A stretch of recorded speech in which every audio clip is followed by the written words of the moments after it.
অনেক আত্মীয় স্বজন হজের কথা শুনলে বলেন, আমার নাম নিয়ে কাবা শরীফে একটু দোয়া করবে অথবা মদিনায় আমার সালাম পৌঁছে দিবে।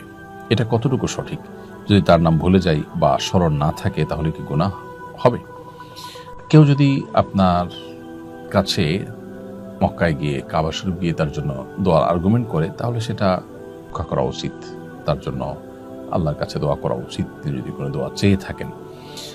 আর কেউ যদি বলেন যে আমার সালাম নবী সাল্লাল্লাহু আলাইহি ওয়াসাল্লামের রওজায় পৌঁছে দিও, তো সেক্ষেত্রে উলামা ইকরামের মধ্যে দুটি মত আছে। অনেক উলামা ইকরাম বলেন যে এটির কোনো প্রয়োজন নেই, কারণ প্রত্যেক ব্যক্তির দুরূদ পৌঁছানোর জন্য আল্লাহর পক্ষ থেকে ফেরেশতা নিযুক্ত আছে, যেমনটি বিশুদ্ধ হাদিসে বর্ণিত হয়েছে।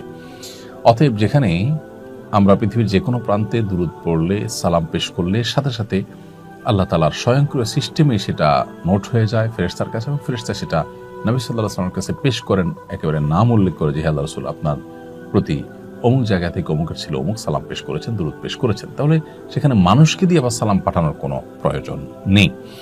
এর বিপরীতে অন্যান্য উলামা ইকরাম অনেকে বলেন যে এটি করা যেতে পারে, এটি করলে কোনো অসুবিধা নেই। এবং তাবেঈদের কথা, যে কোনো তাবেঈদের মধ্যে এটা পাওয়া যায় যে তারা, যেমন খলিফা ওমর ইবনে আব্দুল আজিজ, তাবেঈদের মধ্যেও কাউকে পাওয়া যায় যে তারা এভাবে সালাম পাঠিয়েছেন অন্য কারোর মাধ্যমে। ওমর ইবনে আব্দুল আজিজ রাহিমাহুল্লাহ তিনি সালাম পাঠানোর কথা বর্ণিত হয়েছে এক বর্ণনায়। তো এগুলোর উপর ভিত্তি করে অনেক উলামা ইকরাম এটাকে জায়েজ বলেন। কিন্তু সাহাবায়ে কেরাম বা হাদিসে মূলত একজন আরেকজনের জন্য দোয়া করা, দোয়া চাওয়া, এগুলো বর্ণিত হলেও সালাম পেশ করা নবী সাল্লাল্লাহু আলাইহি ওয়াসাল্লামের কাছে কারোর মাধ্যমে, এটি কোনো হাদিস দ্বারা ওইভাবে আসলে সাব্যস্ত হয় না।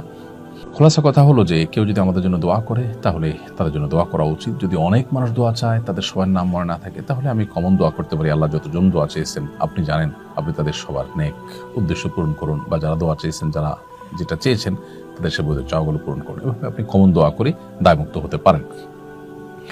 আর নবী সাল্লাল্লাহু আলাইহি ওয়াসাল্লামের কবরের সামনে সালাম পেশ যখন আমরা করি, তখন আজকাল বিশেষ করে এত ভিড় হয়, নিজের সালামটা পেশ করাটাই দায় হয়ে যায়। এত অল্প সময় সেখানে রানিং অবস্থায় সালাম দিতে হয়। সেখানে আসলে অনেক লোক বললে তাদের নাম নিয়ে হে আল্লাহর রাসূল অমুক অমুক আপনার প্রতি সালাম পেশ করেছেন, বা অমুক অমুকের তরফ থেকে আসসালাতু ওয়াসসালামু আলাইকা ইয়া রাসূলুল্লাহ, এরকম বলা আসলে সেই সুযোগ স্কোপ আজকাল থাকেও না। এটা হলো বাস্তবতা।